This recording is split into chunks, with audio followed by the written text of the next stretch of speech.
Welcome to the HFY Codex Tale. If you like our videos, keep supporting and subscribe to our channel. The human who laughed at royalty. The grand hall of the Zarkith Empire was silent. Bright blue lights shined from the crystal ceiling. Tall alien nobles in long robes stood in perfect rows. Their silver eyes watched the stage. Music stopped. Even the guards stopped breathing. In the center of the hall stood a human. Daniel Carter. He wore a clean jacket, but dust covered his boots. He looked up at the strange symbols around him. This was his first time on an alien world. He was trying hard to look respectful. But then he laughed. It was short, awkward, just a breath, but it echoed through the hall like a thunderclap. Everyone turned to him. On the stage, the alien princess froze. She had just made a serious royal offer, a peace bond between her empire and Earth. The ancient tradition said if two species wanted peace, their royals could bond through a ceremonial proposal. And Daniel had laughed. Not because he meant to. Not because he thought she was funny. Just nerves. But to the aliens, it was the same as spitting in her face. The princess's name was Zyre. She stood tall, dressed in shining armor with long black braids wrapped in gold. Her silver skin shimmered under the lights. Her expression was cold until it turned to fire. "You mock me," she said loudly. Daniel stepped back. "No, I didn't mean to." But it was too late. Zyre's father, Emperor Zan, rose from his golden throne. He was twice the size of any human with glowing red markings on his face. His voice shook the walls. "You insult my daughter in front of my court, in front of the stars." Daniel raised his hands. "I'm sorry, I didn't know it was a real proposal. I thought it was like a ritual, a symbolic thing." The emperor slammed his staff down. "Then let me be clear, human. You will marry the Princess Zyre, or face the full punishment of our empire." Daniel blinked. "What, marry?" But I just laughed. Zyre stepped forward, eyes narrowed. "You didn't just laugh. You humiliated me before my people. My pride demands either a bond or blood." Daniel looked around. The guards closed the doors. The nobles whispered. He was trapped. "Can I talk to someone from Earth?" he asked. "No," the emperor said. "You are under royal judgment. Your world agreed to this trial." "But I did." Zyre looked at him with anger and something else. Confusion, curiosity, maybe even the tiniest bit of pity. She stepped closer, speaking only to him. "You don't know our ways, do you?" Daniel shook his head. "I really don't. I thought I was here for a meeting, to make a speech, not to get engaged." Zyre sighed. "Then you are either the bravest fool or the luckiest one." Guards stepped forward. "He must be taken to the bonding chamber." "What's that?" Daniel asked nervously. "A place where the bond is confirmed before the ceremony," one of the guards said. "You will remain there until the wedding begins." "I didn't agree to a wedding." The emperor stood again. "Then you may choose the second option." "What's that?" "Trial by blade." Daniel paled. "Okay, bonding chamber it is." Inside the chamber, Daniel sat on a strange silver chair. It wasn't a prison, but it felt like one. There were no bars, just silence. One wall glowed with energy. A robot brought him food. Another one took his measurements for wedding clothes. He stared at the glowing wall. "This can't be real," he whispered.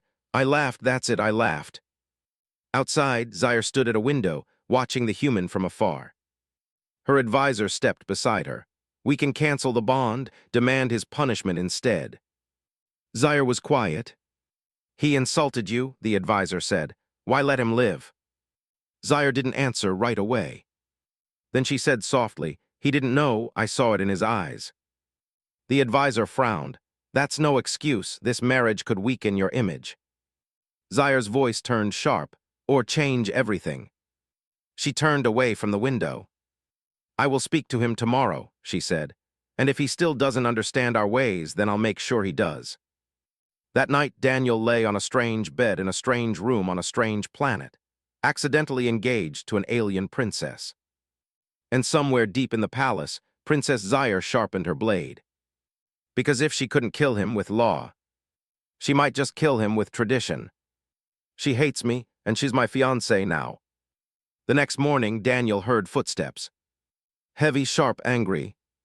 The energy wall faded. Princess Zaire entered the chamber. She didn't wear armor this time. She wore a dark ceremonial robe, long and lined with silver thread, but her eyes still burned like twin suns. Daniel sat up nervous. Good morning." Zaire didn't answer. She stopped just a few feet away from him, arms crossed. "You are my betrothed, and I hate you." Daniel blinked. "Wow, okay, thanks for the warm welcome." She stepped closer. "You laughed at me, human, in front of my people. You turned a royal offer into a joke." "I didn't know," Daniel said. "I swear on Earth people laugh when they're nervous. It wasn't about you." "I don't care about Earth customs," she snapped. "I care about honor." She turned away from him, packing like a caged animal. Daniel stood slowly. "Look, I didn't ask for any of this. You didn't either, so maybe we can just cancel it." She spun around. "You want to cancel me?" Daniel held up both hands. No, I mean the wedding, the bond, the whole you must marry me or die thing." Zaire glared. "Only my father can break the royal bond now, and he won't." Daniel sighed and dropped onto the edge of the bed. "So what? I'm stuck marrying someone who can't stand me." Zaire gave a cold smile. "And I'm stuck marrying someone who bruises like a fruit." Daniel touched the healing mark on his arm. That guy had poison claws, not fair. She moved closer, studying him. "Tell me the truth," she said. "Why didn't you run when my father gave you the choice?" Daniel looked up at her, serious now. "Because if I ran, your people would think all humans are cowards, and I'm not a coward." Zaire tilted her head. "You're not brave either." "Then maybe I'm just too dumb to be afraid," he said with a half smile. Her lips twitched just barely. Almost a smirk. But she crushed it. "Your trial begins in 3 days," she said flatly. "After that, we are bonded, in front of every star-watching system." Daniel frowned. "Trial?" Zaire turned away. "You'll see." That afternoon, Daniel was taken through the palace for bonding preparation. He was dressed in a traditional Zarkitian robe, black, gold, and about 5 sizes too big. Strange oils were placed on his hands. Priests whispered chants he didn't understand. One of them burned a sigil into his sleeve. It smelled like space pepper. Then he was taken to a garden. Zaire waited for him there. She did not smile. "This is our first public appearance together," she said. "I should warn you," Daniel replied. "I'm terrible at small talk." "Good," she said, "then say nothing." A crowd had gathered, nobles, soldiers, reporters from multiple planets. Cameras floated silently above the trees. Zaire stepped beside Daniel and locked arms with him. He stiffened. She whispered without looking at him, "Pretend to be proud." Daniel whispered back, "Pretend to like me." For the next few minutes they walked the stone path together. People bowed. Alien children waved. Elders watched them like hawks. Zaire's voice stayed low. "If you embarrass me again, I'll slit your throat during the ceremony." Daniel smiled at a passing noble and whispered back, "If I survive the ceremony, I'll probably die on the honeymoon." Surprisingly, she snorted. It was quiet, almost human. But it was there. Later that night, Daniel was taken back to the chamber. Alone again, tired, confused. Was she always like this? So cold, so proud, so impossible. Then he remembered something. The way she paused before speaking to the children in the crowd. The way her fingers trembled for just a second when the cameras got too close. He sat on the floor, staring at the energy wall. Maybe she wasn't just angry. Maybe she was scared too. Trapped by her world. Trapped by a law she didn't make. Just like him. Across the palace in her private room, Zaire removed her robe and stared at the stars outside her window. She whispered to herself, "You are still a fool, human." But deep in her chest, something strange stirred. A feeling she didn't recognize. A feeling that scared her more than any war ever had. They tried to kill him before the wedding. The palace lights flickered that night. Storms moved over the Zarkith skis. Lightning flashed across the giant moons. Inside the bonding wing, everything was quiet. Too quiet. Daniel lay on his bed, staring at the ceiling. He couldn't sleep. The silk robes they gave him were itchy, and the room was filled with the low hum of alien machines. He turned to the side and saw it. A shadow. It wasn't a guard. It moved wrong. Too smooth, too slow. He sat up fast. Who's there? No answer. Suddenly, something hissed. His cup of water started bubbling, boiling. Poison.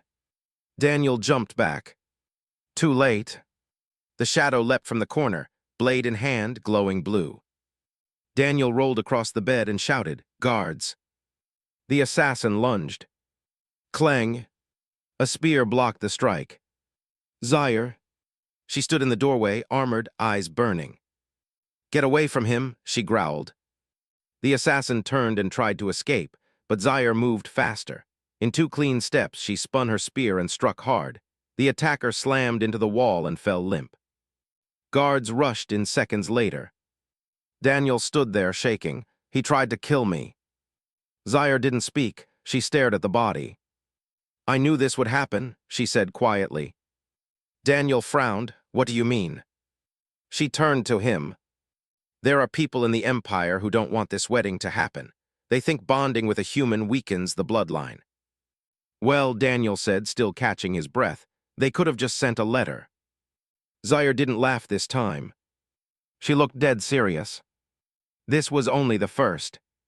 The next morning, the Emperor summoned both of them. Zaire stood straight and calm. Daniel looked like he hadn't slept in days. His robe was wrinkled and his hair stuck out like he'd been struck by lightning, which technically wasn't far from the truth. The Emperor's voice rumbled. You were attacked in my palace. That is an insult to my rule. Daniel raised a hand. Yeah, I'd say being almost stabbed to death is kinda insulting. Zaire cut in. It's one of the noble clans. They see this marriage as weakness. The Emperor frowned. Do you want to delay the bonding? Zaire shook her head. No, if we delay, they win. The Emperor turned to Daniel. You have every right to walk away. Say the word and I'll give you safe passage off this world. Daniel looked at Zaire. She didn't beg. She didn't ask him to stay. She just waited. Daniel thought about Earth, about safety, about returning home and leaving this madness behind. Then he looked at the small cut on his hand, the one from when Zaire pulled him behind her during the attack. She didn't hesitate. She protected him. He turned back to the Emperor and said, if they want to stop this wedding, they'll have to try harder. Zaire blinked. For a moment, she couldn't speak. Then she gave him a nod, small, respectful, almost grateful. Later in the garden again, they walked together. Not holding arms this time, but side by side. Why did you stay? Zaire finally asked. Daniel shrugged. Honestly, I'm still asking myself that. She stopped walking. You could have left, no one would blame you. Daniel looked at her.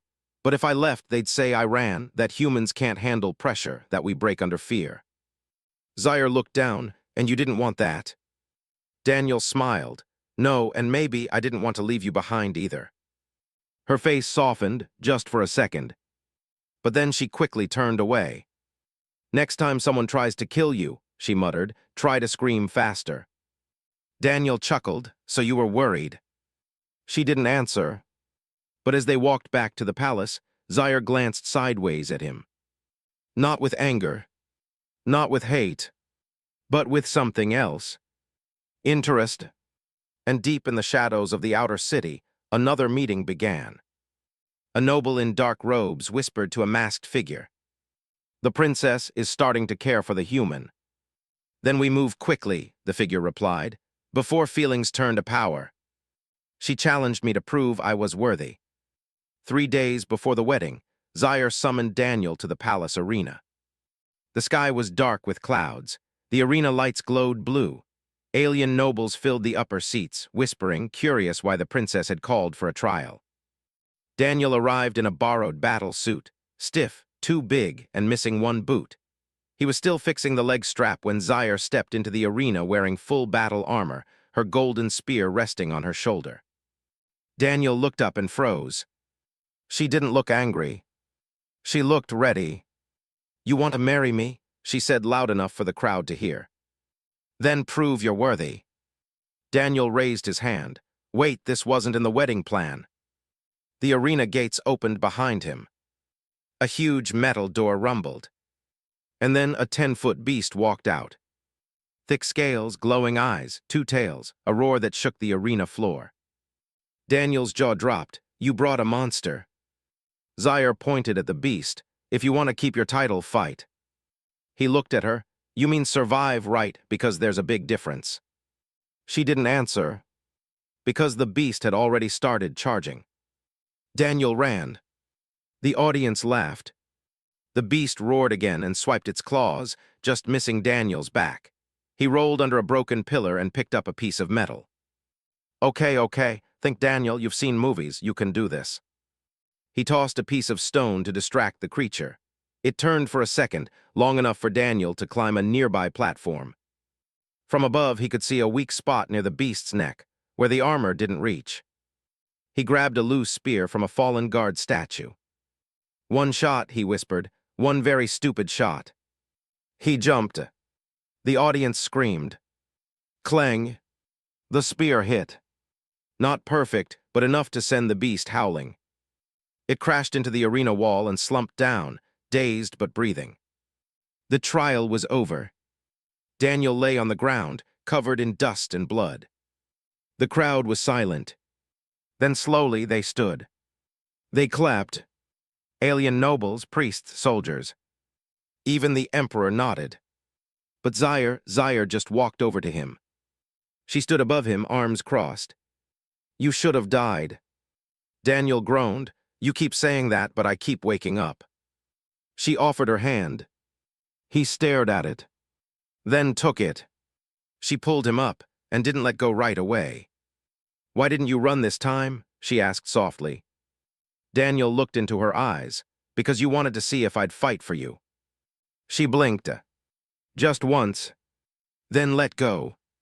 But her voice changed. It was quieter now. No one has ever passed that trial without training. He smiled. Humans are full of surprises. Zaire turned toward the gate. As they walked out together, the nobles whispered again, but this time not with doubt. With respect. Later that evening in the royal garden, Zaire sat by a small fire. She looked up as Daniel approached, limping slightly. You survived, she said. Barely, he replied. Do I get a medal? She threw him a soft fruit. That's all you get.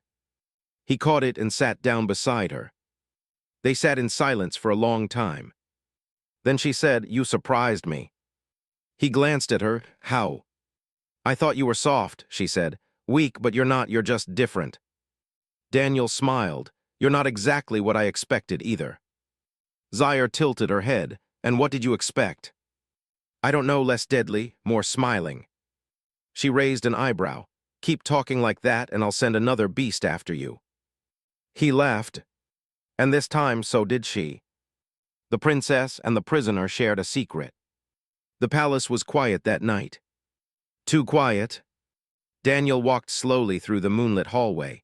Guards stood at every corner, but none of them stopped him. They just watched. He wasn't sneaking. He was searching. He'd seen Zaire leave the banquet early, her face unreadable. She hadn't said a word to him since the trial, but something in her eyes had changed. Not hate. Not anger. Something else. He followed the sound of soft footsteps into the palace gardens. The wind moved through tall, glowing trees. A hidden pool shimmered under the twin moons. Zaire stood near the water, alone. No armor, no royal robe. Just her quiet and still. Daniel stepped closer. Hey. She turned slightly but didn't speak. I couldn't sleep, he said. Still no answer. Then she whispered, I didn't bring you here to talk. He froze, okay. But now that you're here, she added, I'll tell you something I've never told anyone. Daniel blinked. Why me? Zaire looked at him over her shoulder. Her eyes weren't glowing with anger this time. They were soft, sad. Because you're the only one who sees me, not just the title. She walked to a hidden wall in the garden and pressed her hand to the stone. It slid open, revealing a secret passage. Follow me, she said. Daniel hesitated, but curiosity won. They walked through a narrow tunnel until they reached a small underground chamber. It was filled with weapons, journals, broken tech, training dummies. And in the center, a human music player. Daniel's mouth dropped. Where did you get this? Zaire smiled faintly. From a crashed ship. I was 12. It played music even after the ship burned. I kept it. She sat on a bench, brushing dust from a helmet. I used to come here when I was angry, or tired, or just tired of being a princess. Daniel sat across from her. You're not what I expected, he said. Zaire glanced at him. Because I didn't kill you on day one. No, Daniel chuckled. Because you're stronger than everyone says, but also more alone. Zaire looked down. Royal blood is heavy. Then she whispered something even softer. I never wanted to bond with anyone, not like this. Daniel leaned forward. Then why are you still here? She looked at him. Really looked. Because you didn't run, and because when I almost died you protected me. Not because you had to, because you chose to. They sat in silence for a long moment. Then Daniel spoke. Can I tell you a secret too? Zaire raised an eyebrow. You're not actually brave. He smiled. Close. I didn't come to this planet to be a hero. I came to hide. Zaire leaned in slightly. Hide from what? Daniel took a breath. On Earth, I was just average. No one listened to me. I had no rank, no voice, but out here, suddenly I matter. She nodded. You matter here, to them, to me. She stopped, looked away, then said barely above a whisper, I think I want you to stay. Daniel blinked. You mean after the wedding? Zaire didn't answer directly. Instead, she walked up to him and took his hand. Her touch was soft now, not like a warrior, like someone who was scared and hopeful. You've seen parts of me no one else has. You've earned my truth. If this bond must happen, then I'd rather it be with someone real. Daniel swallowed, and I'm real. You're too real, she smirked, and stubborn and reckless. She turned to leave, but stopped at the tunnel door. Then she said something he didn't expect. If you try to leave now, I might miss you. But far above them a drone hovered, silent, unseen. It sent a single message to the Dark Council. The princess cares for him. Begin the final plan. The Empire gave him one last chance to escape. The night before the wedding, Daniel sat alone in the guest chamber. His bonding robes were folded neatly on the table. Guards stood outside the doors. Everything was ready. But his mind was not. He thought about the blade in his room, the monster in the arena, the secret garden, and the way Zaire had looked at him when she whispered, I might miss you. Was she serious? Was he? Then the lights in his room flickered. A hidden panel slid open in the wall. Daniel jumped to his feet. A man in dark robes stepped out of the shadows. Pale skin, a voice like a whisper. Come with me, human. We have one final offer. Daniel didn't move. Who are you? Someone who believes you don't belong here. The man stepped closer. You're not one of them. You're not royalty. You're not strong. You're a mistake that's gone too far. Daniel frowned. Is this another threat? The man smiled. No, it's a gift. He pulled out a small orb. It glowed green. This device will transport you off-world. No trace, no bond, no war, you'll be free. Daniel stared at it. Free? Yes, free from this fake marriage. Free from political games, free from her. The words hit Daniel harder than expected. The man continued. Leave tonight and the princess will be told you rejected her. She'll survive, the Empire will survive, and you'll live. Daniel looked at the orb, then at the door, then at the robe on the table. He didn't speak for a while. Then his voice was low. She already told me I could leave. She gave me that choice days ago.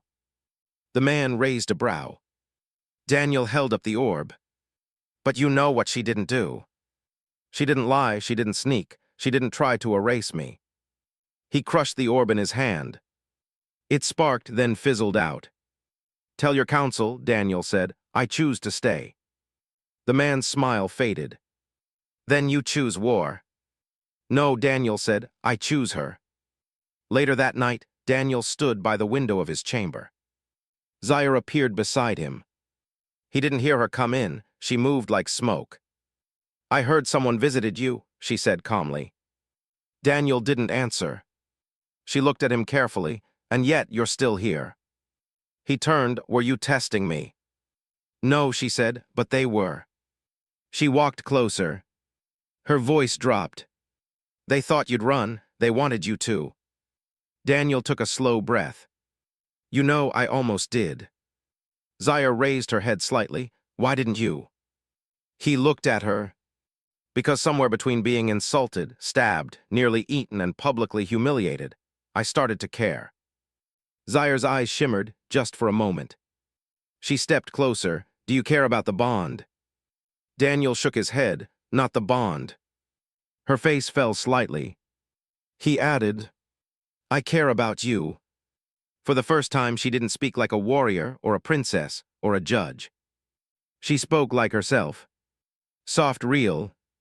Then stand beside me tomorrow, not as a prisoner, not as a pawn, but as a man who knows who I am and still chooses me." Daniel nodded. "I will." Zaire smiled, just enough to be real.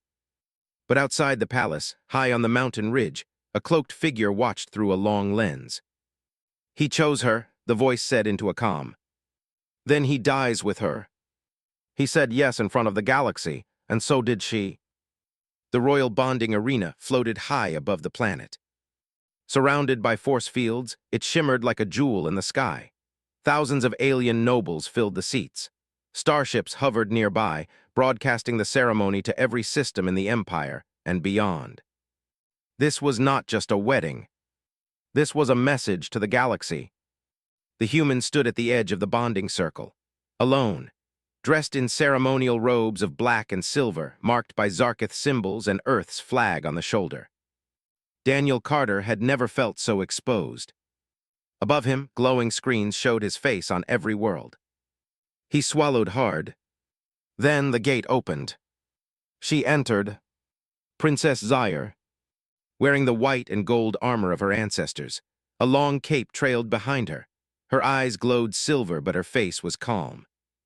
She stopped in front of him. No music played. No priest spoke. The law said the bond must be confirmed by words or rejected before the stars. Zaire looked up at Daniel. The crowd fell silent.